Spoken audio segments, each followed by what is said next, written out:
This is Aadya Singh, welcome back to BDN students class.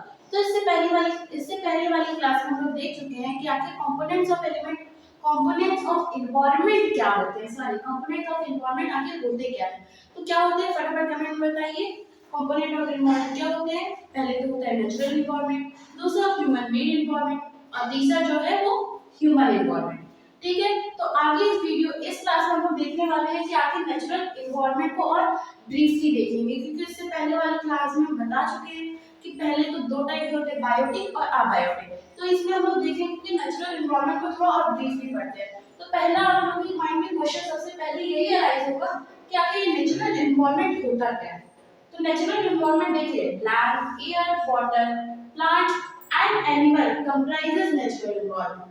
जो land जमीन, air हवा, water पानी, प्लांट्स एंड एनिमल, इन्हीं सबको मिलकर हम लोगों का बनता है नेचुरल एनवायरनमेंट। अगर एग्जाम में क्वेश्चन है तो इस आंसर को आप लोग दिस डेफिनेशन को लिख सकते हैं आराम से। तो इसमें देखिए कि जो इन सबको मिला के जो बनता है वो हम लोग का नेचुरल एनवायरनमेंट होता है। तो इससे पहले वाली क्लास में बताई बायोटिक और एबायोटिक क्या है। तो ये आपका होमवर्क है कि आपको कमेंट में बताना है कि इन सब में से बायोटिक कौन सा है और कौन सा अबायोटिक है। तो देखिए एनवायरनमेंट में यहाँ पे जो लैंड दिया हुआ है, लैंड मतलब लिथोस्फीयर, यहाँ पे जो एयर है, एयर मतलब एटमॉस्फेयर, और यहाँ पे जो लास्ट में बचा वाटर, वाटर मतलब हाइड्रोस्फीयर। अब इन्हीं तीनों को हम लोग थोड़ा ब्रीफली देखेंगे तो एग्जाम में आ जाएगा, आप लोग लिख सकते हैं आराम से। तो देखिए पहले lithosphere, it is solid crust और the hard top layer of the earth. ये सॉलिड क्रस्ट होता है। देखिए कि डायग्राम से बताया है, ये देखिए ये आपका अर्थ है।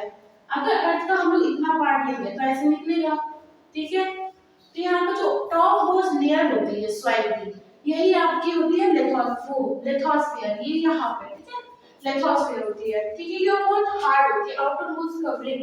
इसमें देखिए it is made up of rocks and minerals. तो जो लिथोस्फीयर है आपका छोटे छोटे रॉक्स और मिनरल से मिलकर बनता है। उसके ऊपर एक थिन लेयर होती है, थिन लेयर ऑफ सॉइल। मतलब कि देखिए यहाँ पे जैसे ये रॉक्स है, मिनरल्स है, इसके ऊपर एक बहुत पतली सी थिन लेयर ऑफ सॉइल होगी, ठीक है, उसी से लिथोस्फीयर होता है। It contains various landforms such as mountains, plateaus, plains, valleys etcetera.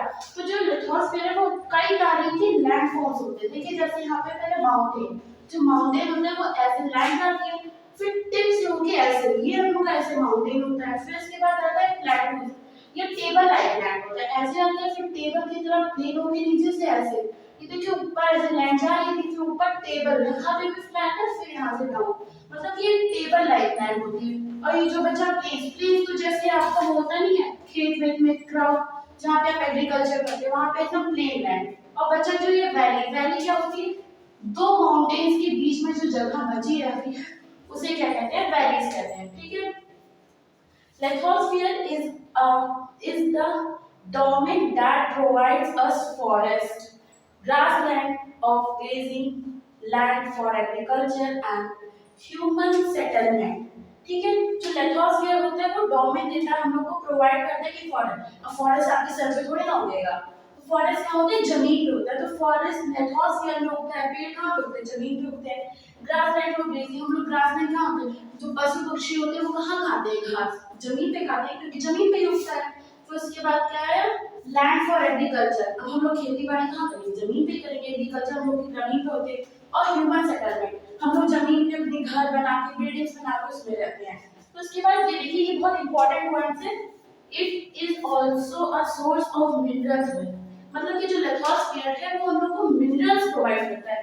ये बहुत इंपॉर्टेंट पॉइंट है, इसको हम लोग नोट डाउन करेंगे। तो इसके बाद अब हम लोग की बात है लिथोस्फीयर कंप्लीट होने के बाद अब हम लोग पढ़ेंगे कि हाइड्रोस्फीयर होता क्या है।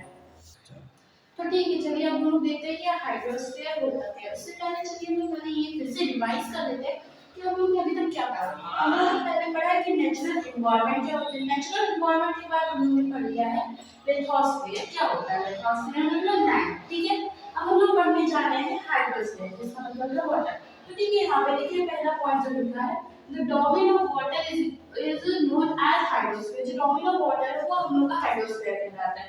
उसके बाद देखिए लिखा है the comprises various sources of water and different types of water bodies like rivers, lakes, sea, ocean, etc. जो हम लोग का हाइड्रोस्फीयर है वो डिफरेंट टाइप्स ऑफ सोर्सेज, उसकी डिफरेंट वाटर के सोर्सेज है, और फिर ये भी है कि different types of water bodies है, उसकी different types of water bodies है। फिर वो जैसे कि वाटर बॉडीज के टाइप जैसे कि रिवर, लेक, सी, ओशन, और कई तरह की वाटर की बॉडीज है, उनकी उनको उनमें वाटर होता है, ठीक है। और ये जो पॉइंट है ये बहुत इंपॉर्टेंट है, क्योंकि ये it is essential for all living organism, क्योंकि हाइड्रोस्फीयर के बिना कोई भी लिविंग ऑर्गेनिज्म नहीं रह सकता है। देखिए जैसे लिथोस्फीयर, आप लैंड पे रह सकते हैं, मगर लैंड पे रहने के लिए आपको वाटर भी चाहिए और एयर भी चाहिए। आप सिर्फ पानी में तो रह नहीं सकते, क्योंकि आप जलपरी तो हैं, तो आपको लैंड भी चाहिए और एयर भी चाहिए। इसीलिए कहते हैं कि हाइड्रोस्फीयर जो है वो एसेंशियल है हर लिविंग बीइंग्स के लिए, और लिविंग बीइंग्स के लिए बहुत एसेंशियल है। तो ठीक है, हाइड्रोस्फीयर में हम लोग का इतना ही है। आगे हम लोग देखेंगे हाइड्रोस्फीयर होने के बाद हम लोग चलिए अब देखते हैं कि आखिर ये हम लोग का एटमॉस्फेयर क्या होता है। तो ठीक है, अब चलिए फिर से देखते हैं कि हम लोग का एटमॉस्फेयर क्या होता है। हम लोग पढ़ चुके लिथोस्फीयर, हाइड्रोस्फीयर, और जो बचा हम लोग का वो है एटमॉस्फेयर।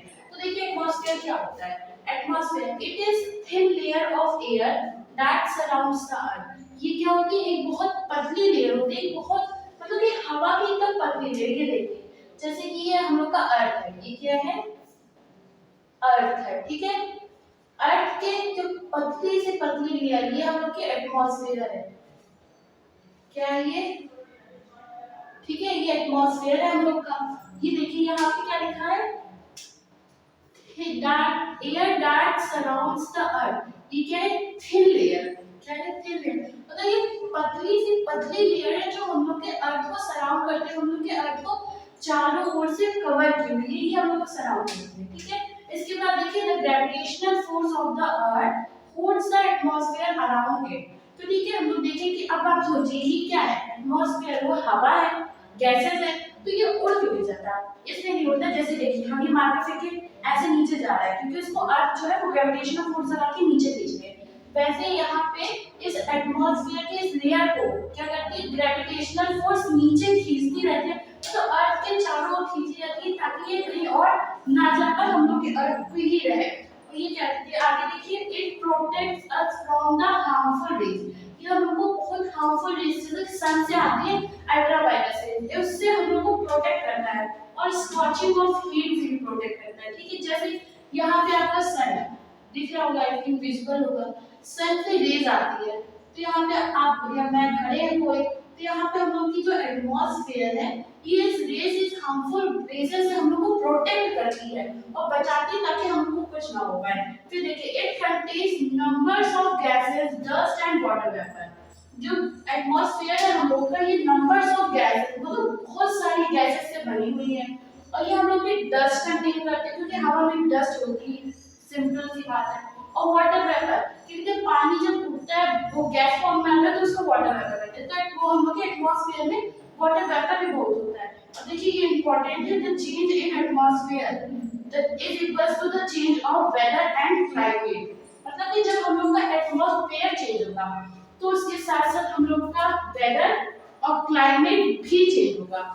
सोचिए आप गर्मी में है, एकदम गर्मी का सीजन चल रहा है, तो उसमें आप बाहर धूप में खड़े, आपको धूप लगेगी, गर्मी लगेगी, थोड़ा ड्राई ड्राई फील होगा। मगर वही अगर विंटर सीजन हो तो आप बाहर खड़े होंगे, सनलाइट भी अच्छे से नहीं आएगी, और आपको थोड़ा वेटी लगेगा कि हाँ थोड़ा सा वेटनेस है, थोड़ा वाटर वेपर प्रेजेंट है हम लोगों के एटमॉस्फेयर में। तो वही कहते हैं कि the change in atmosphere is equals to the change of weather and climate. तो ठीक है, हम लोग का देखिए लिथोस्फीयर हो गया, हाइड्रोस्फीयर हो गया, और ये बचा हुआ एटमॉस्फेयर हो गया।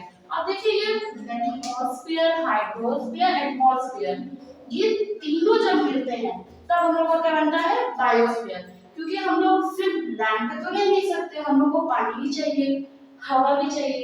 क्या तो सिर्फ हम लोग हवा में रह रहे, देखो मैं वहां पे उड़ रहा हूँ, ऐसा थोड़ी ना है। हम लोग जलपरी नहीं है कि पानी में रहे, हम लोग को ये तीनों चाहिए। तो तीनों हम लोग को कहाँ मिलता है, तीनों हम लोग को बायोस्फीयर में मिलता है। तो बायोस्फीयर का हम लोग एक डायग्राम से देखेंगे, ठीक है। तो वेट करिए, ठीक है। चलिए हम लोग देखते हैं कि बायोस्फीयर जो हम लोग पढ़ना है उसका डायग्राम क्या है, ठीक है। आपको अपनी बुक में खोलना है, ठीक है। बुक में देखिए ये वाला डायग्राम होगा, ये वाला, ठीक है, सबको दिख रहा है, विजिबल है, ठीक है। आप लोगों को अपनी बुक में ये वाला डायग्राम खोलिए, डायग्राम खोल के देखिए कि आप में कुछ ऐसा ही बना है ना, ड्राइंग समझ लीजिएगा थोड़ा, कुछ ऐसा ही बना है। तो इसमें देखिए यहाँ पे एयर है, एयर मतलब बताया सबको, एयर मतलब ये हम लोगों का क्या है, एटमॉस्फेयर है। क्या है ये, एटमॉस्फेयर, ठीक है। अब देखिए यहाँ पे लैंड है, लैंड मतलब ये पूरा क्या हो जाएगा हम लोगों का, लिथोस्फीयर। क्या हो जाएगा, क्योंकि लिथोस्फीयर में लैंड होता है ना, यहाँ पे लिथोस्फीयर। और ये हम लोग का जहाँ पे पानी है, ये शिप चल रही है, डक तैर रही है, ये सब हम लोग का क्या हो जाएगा, ये कहाँ आएगा हम लोग का, हाइड्रोस्फीयर में, ठीक है। ये हम लोग का हाइड्रोस्फीयर में आ गया। अब हम लोग का बचा, देखिए हम लोग ये तो पढ़ गए कि एटमॉस्फेयर, हाइड्रोस्फीयर, लिथोस्फीयर, ये एटमॉस्फेयर, हाइड्रोस्फीयर, लिथोस्फीयर, ठीक है, ये तो पढ़ गए। अब हम लोग को आखिर देखना है कि बायोस्फीयर क्या है। बायोस्फीयर यहाँ है, देखिए यहाँ पे जहाँ पे एयर भी आ जाए, वाटर भी आ जाए, लैंड भी आ जाए, तो ये जो हम लोग का एरिया कहलाएगा कि यहाँ पे एयर, एटमॉस्फेयर भी आ रही है, लिथोस्फीयर भी देखिए यहाँ से लैंड आ रही है, और हाइड्रोस्फीयर भी देखिए यहाँ से आ रही है, तो ये हम लोग का एरिया ये क्या कहलाएगा, बायोस्फीयर, ठीक है, क्या कहलाएगा, बायोस्फीयर कहलाएगा, ठीक है। तो बायोस्फीयर एक न्यूली वैसा रीजन होता है जहाँ पे हम लोगों को ये तीनों चीज अवेलेबल हो और हम लोग वहाँ पे अपनी लाइफ बड़े अच्छे से सस्टेन कर सके, ठीक है। तो आज की क्लास में बस इतना ही, अगले क्लास में हम लोग पढ़ेंगे कि हम लोग का इकोसिस्टम क्या होता है, ठीक है। That's all today, thank you very much for watching this video.